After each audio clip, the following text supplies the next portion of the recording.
Okay. ఇది ఒక కొత్త ఛానల్. కేవలం తెలుగులో విచ్చలవిడిగా, ఓపెన్‌గా మాట్లాడుకోవడానికి ఈ ఛానల్. బేసిక్‌గా చాలా రోజుల నుంచి ఒక 2, 3 డేస్ నుంచి H1 టాపిక్ బాగా నడుస్తుంది. ఏం ఇన్ఫర్మేటివ్ వీడియో కాదు.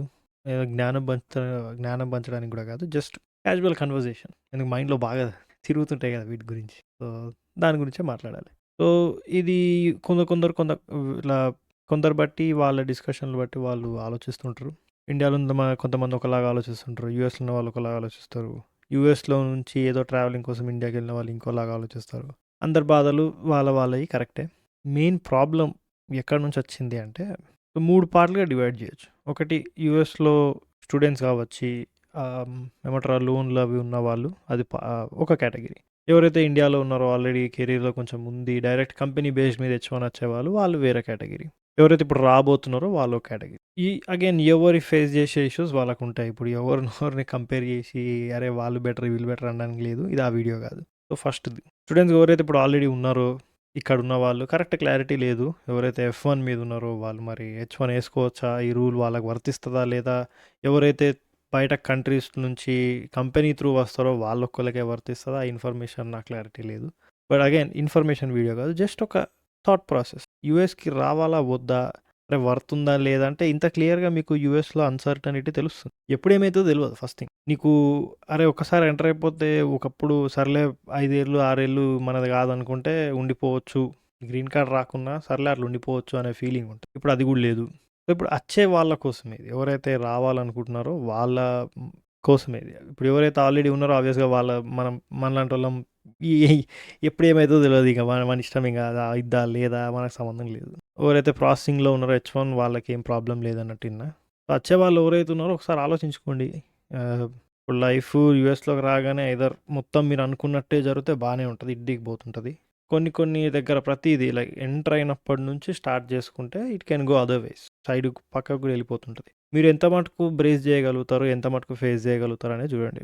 పర్లేదు 3 ఇయర్స్‌లో నేను లైక్ మాస్టర్స్ అయిపోకముందే నేను సీపీటీ లైక్ అట్లా జాబ్ చేసుకుంటూ ఈజీగా 20-30 లాక్స్ లోన్ తీరాక కూడా నేను పెట్టుకోగలుగుతా అంటే అనుకున్నట్టు అన్నీ జరిగితే బాగానే ఉంటుంది. అప్పుడు మీరు రావచ్చు, ఎవరిని అడ్డుకోరు.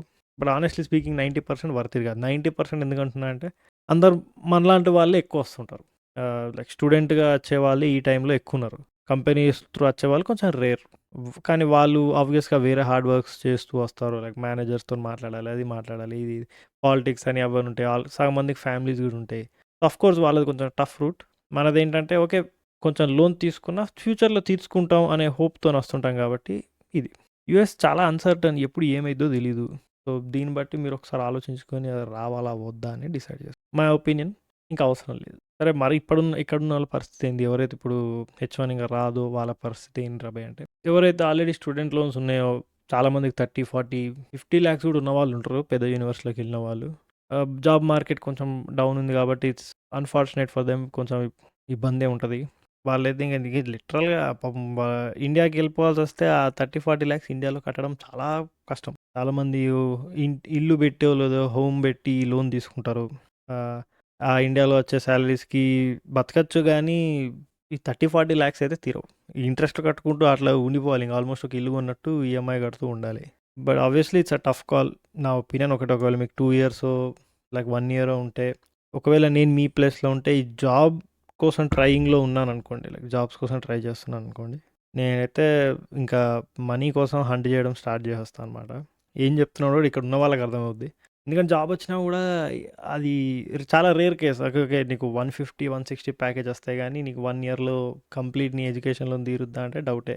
సో, వచ్చే మాక్సిమం 70, 80, 90, 100, 110, 120 ఈ రేంజ్‌లో ఎంతొచ్చినా టాక్సులు పోయినా ఆల్మోస్ట్ అక్కడికక్కడికే ఉంటాం. 1000, 2000 డిఫరెన్స్ వస్తది. సో, ఒకవేళ ఆఫ్‌కోర్స్ ఆ రూట్‌లో మీకు దగ్గరలో జాబ్ ఉంది అంటే నో ప్రాబ్లమ్. స్టెమ్ ఉంటది. ఓపీటీ ఇప్పుడే ఎంటర్ అవుతున్నాం. సో, 2.5 3 ఇయర్స్ ఉంటది.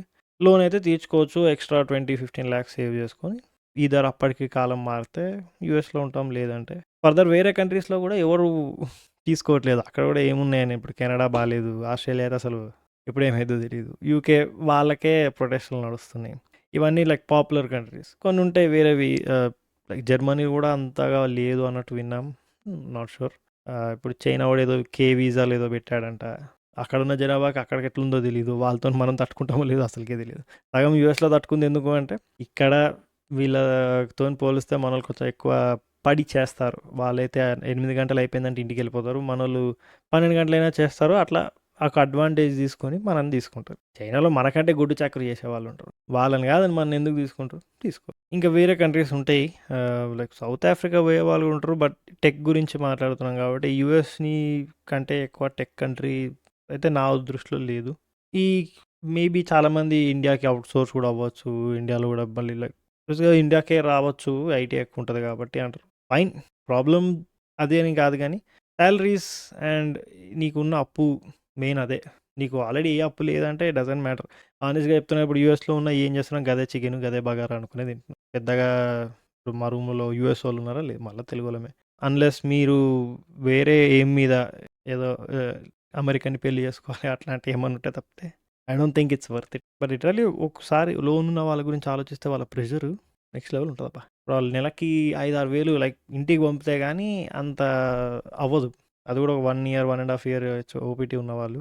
మళ్ళీ సీపీటీఓ చేసుకొని, మళ్ళీ స్టూడెంట్ వీసా తీసుకొని, జస్ట్ ఆ లోన్ తీర్చుకోవడం కోసమే ఇంకా వీసా తీసుకోవాలి.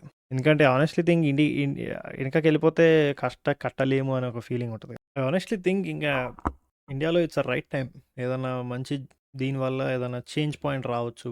బట్ మన దాంట్లో మెజారిటీ సర్వీస్ బేస్డ్ కంపెనీసే. మేబీ ఈ యూఎస్‌లో ఉన్న పెద్ద క్లయింట్స్‌కే సర్వీస్ ప్రొవైడ్ చేస్తూ అలా నడిచేవే తప్పితే ప్రొడక్ట్ బేస్డ్ చాలా రేర్. ఉన్న ప్రొడక్ట్ బేస్డ్ కూడా అగైన్ మళ్ళీ యూఎస్ బేస్డ్ కంపెనీస్ మీదే డిపెండ్ అయ్యి వాళ్ళ మార్కెట్ బట్టే మనది ఎఫెక్ట్ అవుతుంది. మరి ఇప్పుడు ఈ ట్రంప్ ఇచ్చిన షాక్ తోటి ఇప్పుడు అవుట్‌సోర్స్ చేసే జాబ్స్ కూడా షాక్ ఇవ్వడు అనే గ్యారంటీ లేదు. ఒకవేళ ఇస్తే పరిస్థితి ఏంట్రా బే అంటే నెవర్ నో. అరే ఇట్లే ఉంటదా ఎప్పుడంటే కాలం మారుతుంటది.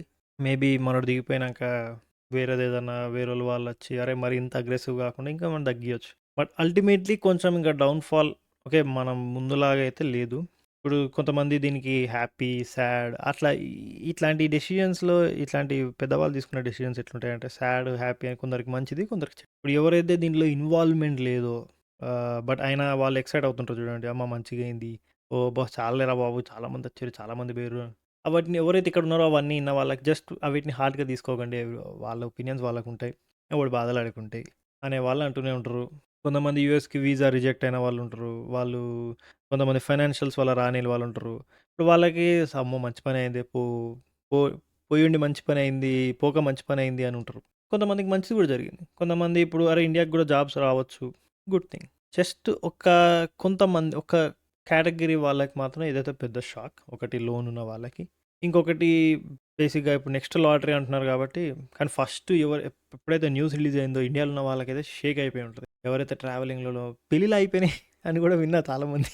ఇంత షాకింగ్ ఇన్ఫర్మేషన్ ఒకటేసారి వాళ్ళు కావాలనే ఫ్రైడే నైట్ రిలీజ్ చేసిర్రు. జస్ట్ ఇట్లా ఆడుకుందాం ఒక ఝలకిద్దాం అని చెప్పి. ఆబ్వియస్‌గా అందరికంటే ఎక్కువ ఎఫెక్ట్ అయ్యేది మనోళ్ళే. పక్కా వాళ్ళు సరిగ్గా ప్లాన్ చేసుకోలేదు.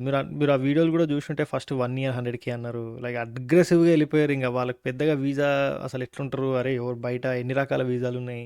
ఎంతమంది బయటున్నారు? ఎంతమంది లోపలున్నారు? ట్రావెలింగ్ రూల్స్ ఏముంటాయి? ఎంప్లాయీ రూల్స్ అవన్నీ ఏం పట్టించుకుంటా ఎట్లైనా చేసి H1 ఆపాలి. అమ్మా 100K పడేస్తే ఓ పనైపోద్ది. అప్పుడు ఎవడు రాడు.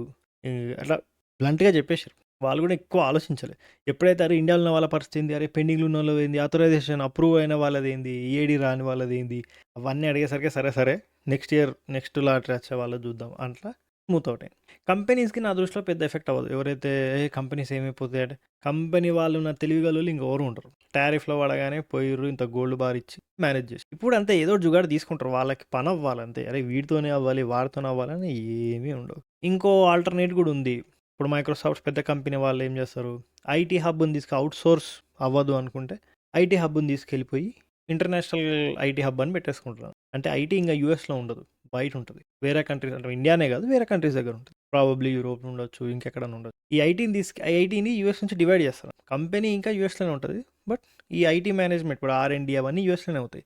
ఐటీకి సంబంధించినవన్నీ ఇంకా వేరే కంట్రీస్‌లోకి వెళ్తాయి అన్నట్టు. ఒకవేళ ఆఫ్ షోర్‌కి కూడా ఏమైనా దెబ్బేస్తే బట్ టెంపరరీ అయితే అవుట్‌సోర్స్ ప్రాబబిలిటీ ఎక్కువుంది. ఇంకా బ్రేస్ యువర్ సెల్ఫ్ అంతే it's okay. Life uncertain. But ఇప్పుడు ప్లాన్స్ ఏమన్నా ఉంటే ఇప్పుడు మరి ఏంది ప్లాన్ బి ఏంటి? హానెస్ట్‌లీ బ్లాంకే ఉంది మైండ్. వేరే కంట్రీస్ అయితే ఏవి కనబడట్లేదు. టెక్‌లో ఉన్నాయి. నాకు టెక్ తప్పితే టెక్‌లో కూడా మరీ ఏం ఎక్స్‌పర్ట్ ఏం కాదు గానీ, బట్ యాహ్! ఇవి తప్పితే మనకి పెద్దగా ఏం రావు. బిజినెస్ ఐడియాస్ లాంటివి ఏం లేవు. పెద్దగా ఆస్తిపాస్తులు లాంటివి కూడా ఏం లేవు. సంపాదించింది కూడా ఏం లేదు. నాది ఏంటంటే లోన్ క్లియర్ ఉంది కాబట్టి నాకు అంత ఎఫెక్ట్ లేదు. బట్ ఐ నో పీపుల్ ఎవరైతే ఇప్పుడు లిటరల్‌గా వర్రీడ్‌లో ఉన్నారో, అరే! ఇప్పుడు నా పరిస్థితి ఏంటి? ఎందుకంటే ఇంటి మీద లోన్ తీసుకున్న వాళ్ళు లోన్ కట్టకపోతే ఎక్స్‌ప్లెయిన్ చేయాల్సిన అవసరం కూడా లేదు. వాళ్ళ ఇంట్లో ఏమైపోద్ది? కొంతమంది మెయిన్ ఇంట్లో కొంతమందికి మెయిన్ సోర్స్ ఇక్కడున్న లైక్ యూఎస్‌లో పనిచేసే వాళ్ళే. వాళ్ళు లోన్ తీర్చుకుంటూ కూడా ఇంటికి కొంచెం డబ్బులు పంపిస్తుంటారనమాట. సరే అవి ఒక వాడికి వీసా ఎన్ని రోజులు ఉందో అన్ని రోజులు నడుస్తుంటది. యాహ్! జస్ట్ ఒక ఒపీనియన్ అంతే. లైక్ ఇంత టఫ్ లైఫ్ ఇంత నడుస్తుంది. లైఫ్ ఎప్పుడు ఎటుపోద్దో తెలీదు. ఒక మీమ్ చూసిండే ఈ బతుకు కోసమేనా కోవిడ్‌లో మాస్కులేసుకొని, శానిటైజర్‌లు రుద్దుకొని ప్రాణాలు కాపాడుకున్నాం అని ఒక మీమ్ చూసిండే. భలే నవ్వొచ్చింది. Glad we are alive after Covid. But అరే అవునురా భయ్! అది కొంచెం యాహ్! నాకు కూడా నవ్వొచ్చింది ఆ మీమ్ చూడంగానే. యాహ్! Feels good. కొంచెం మాట్లాడుకుంటే కూడా మంచిదే.